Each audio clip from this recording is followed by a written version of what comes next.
Hey guys, HDvee here. Now, we all love Pokemon. Most of us have grown up playing the games, watching the anime, and just generally loving the franchise in general. I think I speak for most people too when I say that I wish that some Pokemon were real. Being able to catch, trade, and battle Pokemon in real life would be amazing. Whilst we may never get that, there are actually some Pokemon that do exist in our world. We may not be able to make them battle and evolve, but they still exist, which has to count as something, right? With that being said, today's video takes a look at 5 Pokemon that exist in real life. There are a bunch of Pokemon that do actually exist in our world, and so if you would like to see a part 2 to this video, just let me know. Don't hesitate to drop a comment down below about the video and if you found it interesting or not. Don't forget to leave a like on this video too to show your support, and I'll be sure to bring out a new video very shortly. Make sure to subscribe if you haven't already to keep up to date, and follow my Twitter to hear updates about the channel. Now, without further ado, let's get into the video, and I really hope that you enjoy.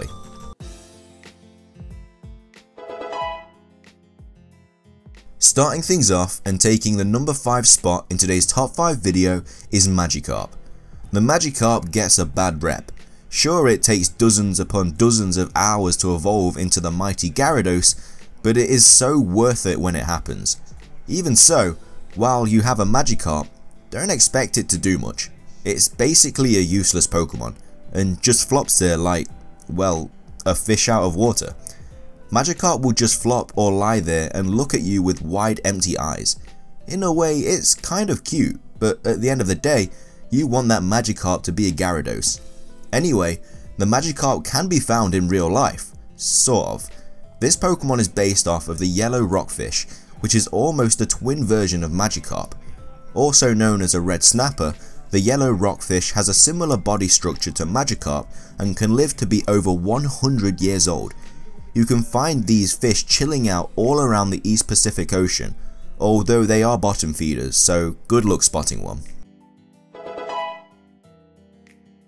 Coming in at the number 4 spot in today's top 5 video is Victreebel. Victreebel is the final form of Bellsprout, which is much less imposing than Victreebel.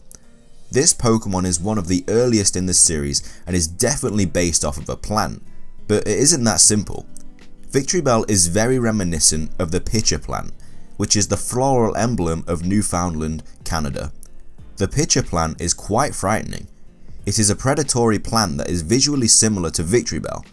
The pitcher plant has a leaf that hangs over its mouth, and this fools bugs and insects from resting on the leaf.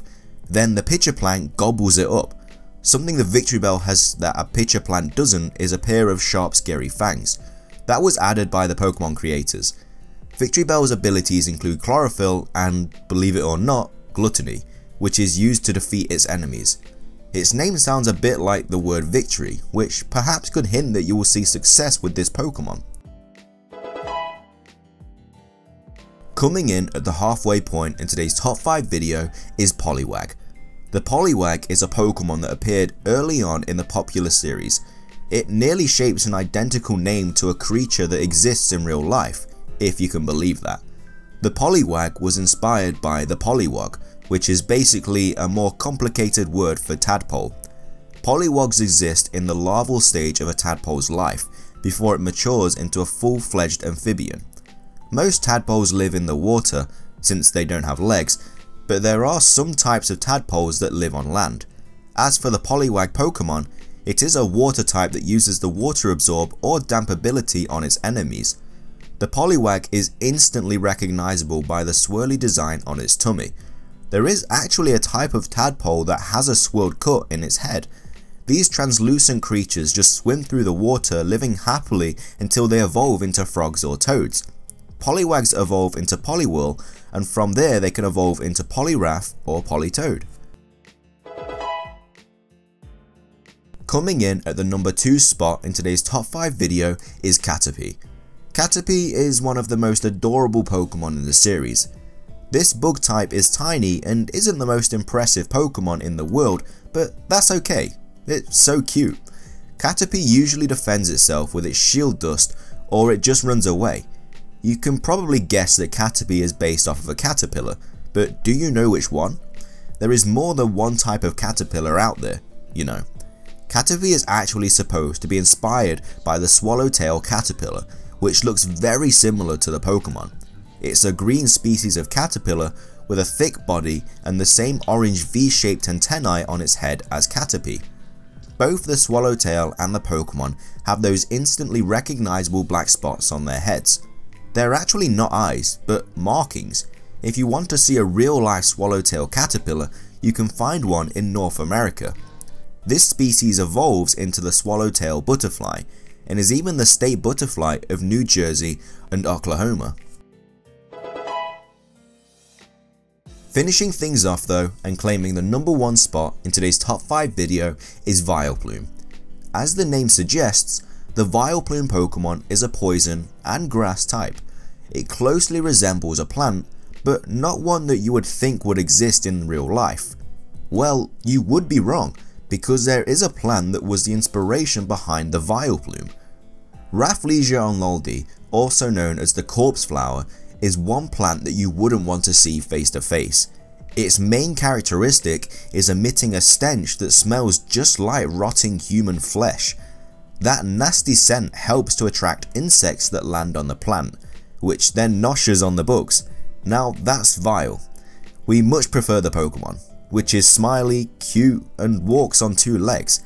Its heavy flowers resemble those of the Rafflesia unloldi and are so heavy that they almost knock the poor little Vileplume onto his bottom. The people behind Pokemon definitely did a good job making this plant sweet. But with that, wraps up this video. I really hope you enjoyed it as much as I did making it.